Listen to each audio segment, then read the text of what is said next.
Halo guys, terima kasih udah nonton video ini. Di video ini saya ingin mengajak kalian semua untuk membahas sebuah kasus hangat di tahun 2026 yang baru-baru ini terjadi di Lahat, Sumatera Selatan.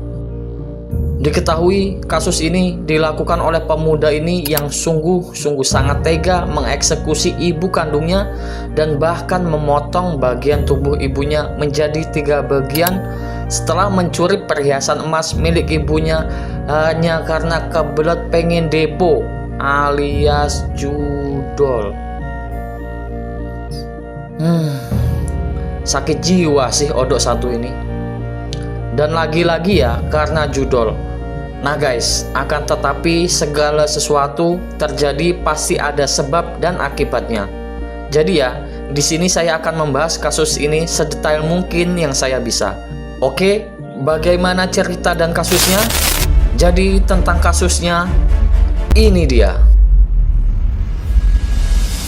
Jadi guys, semuanya berawal dari pemuda ini yang bernama Ahmad Fahrozi yang berusia 23 tahun dan merupakan anak bungsu dari 5 bersaudara yang tinggal di Desa Karangdalam, Kecamatan Pulau Pinang, Kabupaten Lahat, Sumatera Selatan.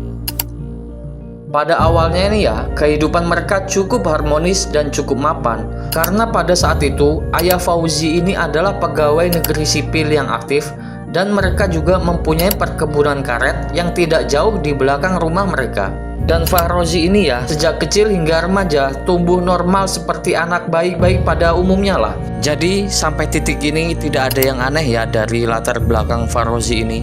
Akan tetapi karena Fahrozi ini adalah anak bungsu, terlebih lagi pada saat itu suasana dan situasi keuangan orang tuanya itu cukup baik.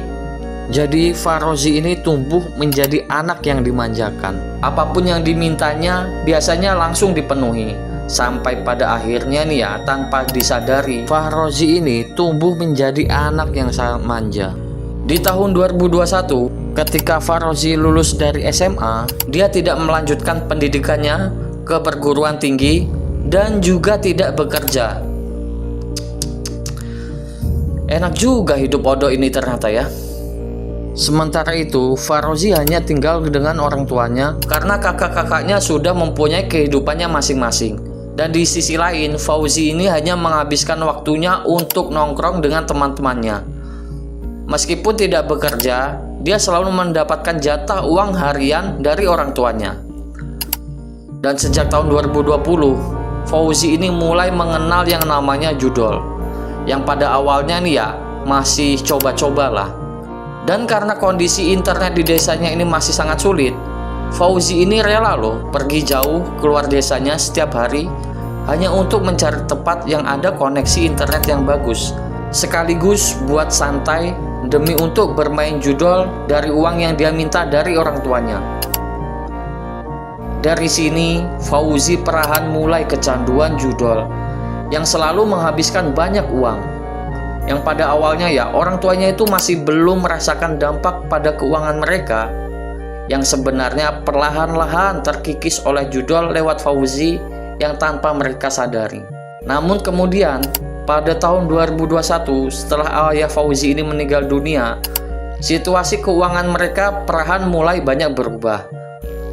Karena pada saat itu Fauzi mulai tinggal berdua dengan ibunya di rumah, hidup dari uang pensiun ayahnya, ditambah lagi hasil panen dari kebun karet yang sebenarnya sangat cukup untuk menunjang biaya hidup Fauzi dan ibunya.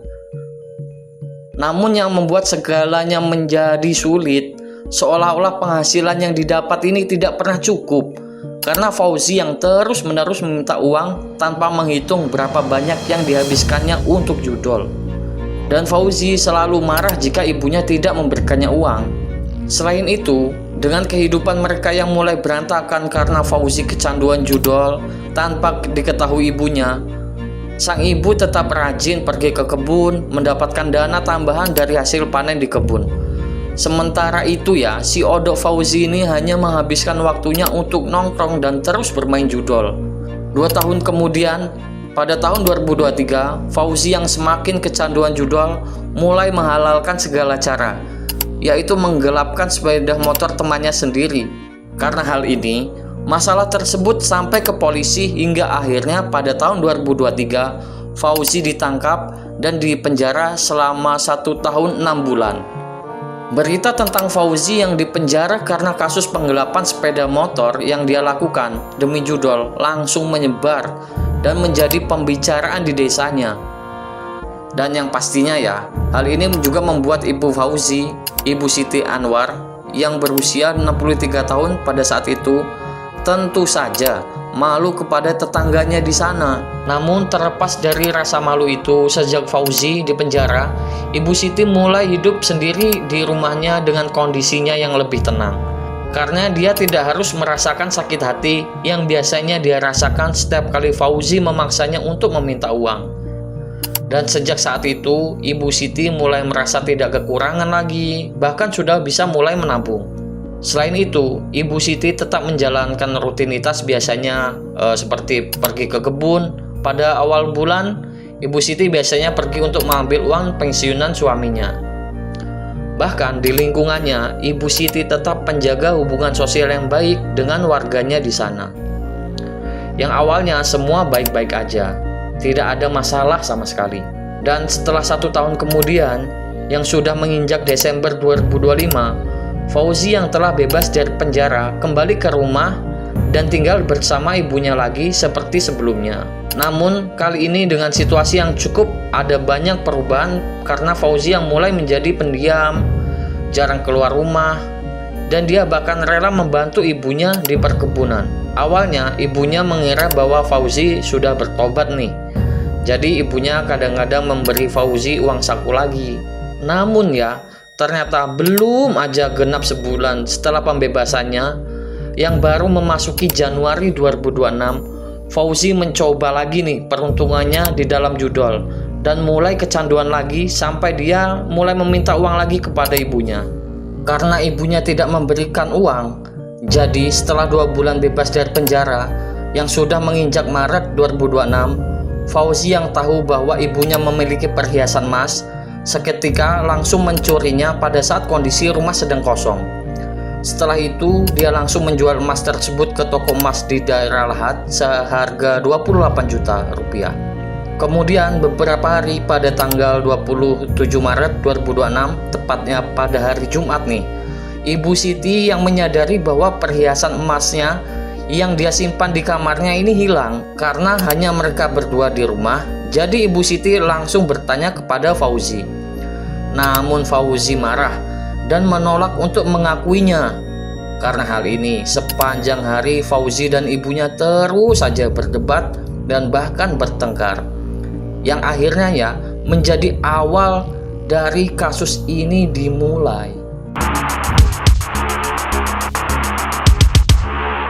Jadi setelah keributan karena Fauzi mencuri emas ibunya, keesokan harinya pada tanggal 28 Maret 2026 pada Sabtu siang, Fauzi yang baru bangun tidur langsung meminta uang kepada ibunya. Sementara itu, ibunya masih mempertanyakan tentang emas yang telah dia curi.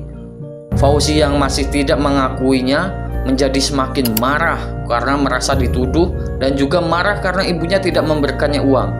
Sementara itu, ibunya yang juga kesal mengancam akan melaporkan Fauzi kepada kakak laki-lakinya karena telah mencuri emas milik ibunya tersebut.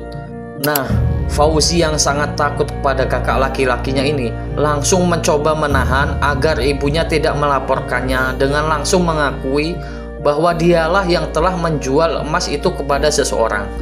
Jadi Fauzi meminta ibunya untuk menemui orang tersebut untuk menebus emas itu kembali. Setelah ibunya setuju, Fauzi yang sudah punya rencana jahat diam-diam langsung menyiapkan sebuah golok.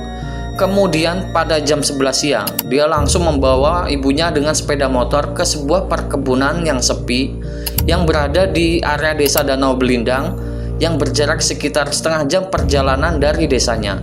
Setibanya di sana, Fauzi langsung membawa ibunya ke sebuah gubuk di perkebunan milik seorang warga dengan alasan ingin menemui orang yang membeli emasnya. Kemudian ya, karena lokasinya ini memang sepi dan setelah memastikan tidak ada orang lain di sana, Fauzi langsung mengeluarkan goloknya dan dengan gilanya langsung menabrak leher ibunya berulang kali sampai hampir putus loh. yang membuat Ibu Siti langsung ambruk dan akhirnya mengembuskan napas terakhirnya setelah selesai dihabisi oleh anak kandungnya ini, anak bungsunya yang telah ia asuh dan ia manjakan sejak kecil. Sementara itu, Fauzi setelah memastikan ibunya tidak lagi bernafas, dia bingung nih bagaimana menutupi jejaknya dan di mana membuang jasad ibunya agar tidak ketahuan. Kemudian di tengah kebingungannya, dia langsung keluar dari kebun itu untuk membeli bensin dan juga beberapa karung. Setelah itu, dia kembali ke kebun dan langsung membakar jasad ibunya di situ. Sebelum habis terbakar ya, sedangkan bensinnya juga sudah habis. Dia pun berusaha memasukkan jasad ibunya ke dalam karung yang telah dia siapkan tadi. Akan tetapi, karena tidak muat, dia pun langsung misahin tubuh ibunya itu menjadi beberapa bagian dengan memisahkan bagian kelapa, tangan, dan kedua kakinya. Nah, setelah itu Fauzi langsung memasukkan semua bagian tersebut ke dalam 3 kantong plastik secara terpisah. Setelah semuanya selesai, dia langsung membawa ketiga bungkusan tersebut kembali ke desanya, yang langsung dia bawa ke perkebunan karet keluarganya di belakang rumahnya. Nah, rencananya mau mengubur ketiga bungkusan tersebut di kebun yang berjarak sekitar 20 meter di belakang rumahnya, yang dia yakini aman karena kebun itu milik keluarganya dan tidak pernah diakses oleh warga dan tetangganya di desa. Namun ya, baru saja dia mau mulai menggali, Fauzi yang merasa kesulitan menggali sendiri langsung keluar lagi untuk mencari bantuan.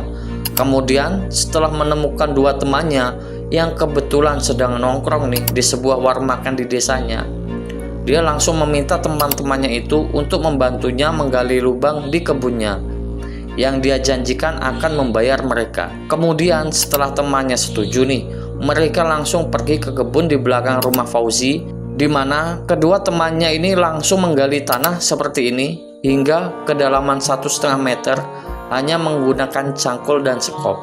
Setelah tanah digali ya, Fauzi meminta kedua temannya untuk membantu memasukkan 3 kantong plastik ke dalam lubang tersebut. Karena tidak tahu apa isinya, teman-temannya pun bertanya. Fauzi hanya mengaku bahwa kantong-kantong tersebut berisi perlengkapan pertanian.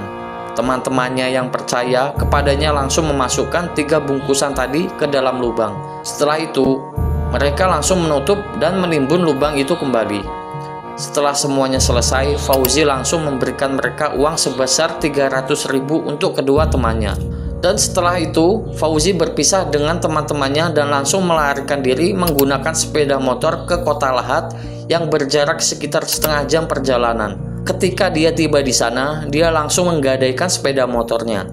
Sepeda motor yang telah dia beli dengan uang ibunya. Dan setelah itu, dia langsung mencari penginapan di Kecamatan Bandar Agung, Kota Lahat sebagai tempat untuk melarikan diri dan bersembunyi selama beberapa hari ke depan. Selain itu, karena penginapan tersebut memiliki akses internet, terlebih lagi karena dia sudah punya banyak uang dari menggadaikan sepeda motor dan perhiasan emas milik ibunya, dia langsung menggunakan uang tersebut untuk membeli tiket, bermain judol, dan bahkan memesan wanita melalui chat yang dia bawa ke penginapannya. Beberapa hari setelah kejadian itu, rumah tempat Fauzi dan Ibu Siti biasanya tinggal sudah tidak aktif lagi. Namun, awalnya warga di situ tidak curiga karena mereka mengira Ibu Siti mungkin sedang berada di kebun. Begitu juga anak-anaknya yang berada di luar desa tidak curiga karena Ibu Siti tidak berkomunikasi dengan anak-anaknya setiap hari karena kondisi jaringannya yang buruk di desanya. Jadi untuk beberapa hari pertama, meskipun Ibu Siti ini ya sebenarnya sudah menghilang, tidak ada yang curiga sama sekali. Namun ya, seminggu kemudian pada tanggal 7 April 2026, tepatnya di hari Selasa, salah satu anak Ibu Siti yang tinggal di luar desa dihubungi oleh pihak yang biasanya memberikan uang pensiunan suami Ibu Siti. Karena biasanya di awal bulan, Ibu Siti ini selalu datang mengambil uang pensiunan suaminya. Namun, saat itu sudah di tanggal 7 April, mereka melaporkan bahwa Ibu Siti belum datang untuk mengambil gaji pensiunan suaminya. Mendengar berita ini, anak-anaknya dan keluarganya pun khawatir. hingga mereka langsung pergi ke rumah Ibu Siti di desa Karangdalam. Di sana mereka bahkan lebih bingung karena Ibu Siti dan Farozi sudah tidak ada lagi di sana. Kemudian karena Ibu Siti biasanya pergi ke kebun tidak jauh dari belakang rumahnya, jadi mereka juga sempat mencari dan memeriksa kebunnya sampai mereka merasa aneh nih dengan gundukan tanah di kebunnya yang tampak seperti baru saja digali. Pada awalnya mereka tidak terlalu fokus pada gundukan tanah tersebut karena mereka fokus mencari dan memanggil Ibu Siti di kebun. Kemudian karena mereka tidak menemukan Ibu Siti dan Farozi di kebun, terutama nih ketika mereka menyadari bahwa rumah ibunya tampak kosong, tidak ada aktivitas dan bahkan berbau. Yang mereka pikir ini aneh sekali. Jadi mereka bertanya kepada tetangga dan warga di sana. Ternyata warga pun juga mengaku bahwa belum pernah melihat Ibu Siti dan Farozi selama 1 minggu ini. Kemudian ya, karena berita hilangnya Ibu Siti dan Farozi sudah menyebar ke warga desa di sana, jadi pada hari itu 2 teman Farozi yang telah membantu menggali lubang langsung menemui keluarga Ibu Siti, mengaku bahwa seminggu yang lalu mereka telah didatangi oleh Farozi yang meminta bantuan menggali lubang untuk mengubur 3 kantong plastik. Yang mereka pun juga merasa aneh dan janggal tentang isi ketiga kantong tersebut. Karena hal ini mereka pergi memeriksa kebun di mana teman Farozi langsung menunjukkan lokasinya. Melihat titik lokasi yang sebenarnya adalah gundukan tanah yang telah mereka lihat sebelumnya ketika mencoba mencari Ibu Siti. Yang mencurigakan karena tampak seperti tanah yang baru digali. Karena hal ini mereka langsung meminta bantuan dari warga di sana untuk menggali lubang guna memastikan apa isi yang ada di dalam karung yang dimaksud oleh teman Farozi itu. Kemudian ketika tanah mulai digali, bau tidak sedap mulai tercium yang semakin menjadi kuat saat lubang semakin dalam, sampai akhirnya mereka menemukan karung di dalam lubang. Kemudian ketika mereka mencoba mengintip dalam karung tersebut, alangkah terkejutnya mereka melihat ada bagian tubuh di dalamnya. Karena mereka sudah menduga ada yang tidak beres nih, mereka tidak berani melanjutkan penggalian. Pada saat itu, ketika hari sudah mulai gelap, mereka langsung melaporkan penemuan ini ke kantor polisi di Polres Lahat. Tidak lama setelah itu, polisi pun tiba dan langsung memeriksa apakah isi karung tersebut. Dan ternyata benar-benar mengerikan guys. Setelah memastikan bahwa itu benar tubuh manusia, polisi langsung melanjutkan penggalian yang ternyata tidak hanya menemukan 1 karung saja, tetapi juga menemukan 2 karung lainnya yang terkubur lebih dalam lagi. Setelah diperiksa, ternyata ketiga karung tersebut benar berisi jasad yang telah membusuk dalam kondisi yang tidak dapat dikenali lagi. Karena hal ini, warga terutama keluarga termasuk anak-anak Ibu Siti tentu saja terkejut, berharap bahwa penemuan tersebut tidak ada hubungannya dengan Ibu Siti yang saat ini masih menghilang. Kemudian setelah beberapa jam evakuasi, ketiga karung tersebut langsung dilarikan ke Rumah Sakit Umum Daerah Lahat untuk diautopsi dan diidentifikasi. Dan setelah berhasil diidentifikasi secara forensik, ternyata jasad tersebut memang benar atas nama Ibu Siti Anawati. Dan tentu saja warga terutama anak-anaknya pun bahkan lebih terkejut dan histeris. Sementara itu, polisi langsung melakukan penyelidikan dengan memeriksa beberapa saksi dari orang-orang terdekatnya, yaitu keluarganya, karena keluarga yang sudah mencurigai Farozi karena dia adalah anak bungsu Ibu Siti, tetapi pada saat itu sudah tidak ada lagi di sana. Terlebih lagi nih, menurut pengakuan keluarganya, Ibu Siti tinggal berdua dengan Farozi yang telah menghilang pada saat itu juga. Selain itu, kecurigaan mereka mengarah ke Farozi diperkuat oleh pengakuan 2 temannya yang juga mengaku kepada polisi bahwa mereka telah diperintahkan oleh Farozi untuk menggali lubang tepat di mana ketiga bungkusan tersebut ditemukan. Kemudian karena semua kecurigaan mengarah ke Farozi, polisi langsung mengejar dan melacak keberadaannya. Dan tak butuh waktu yang lama, keesokan harinya pada tanggal 8 April 2026, tepatnya di hari Rabu, pelacakan pun membuahkan hasil. di mana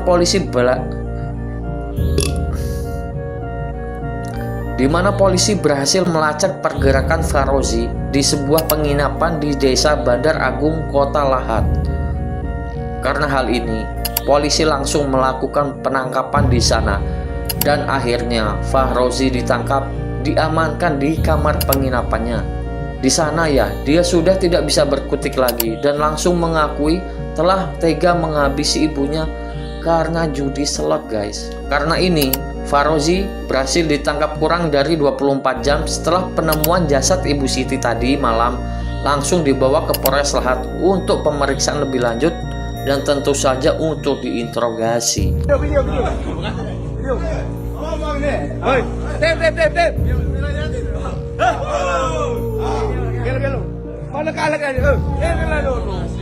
Oke guys, 1 kali 12 jam.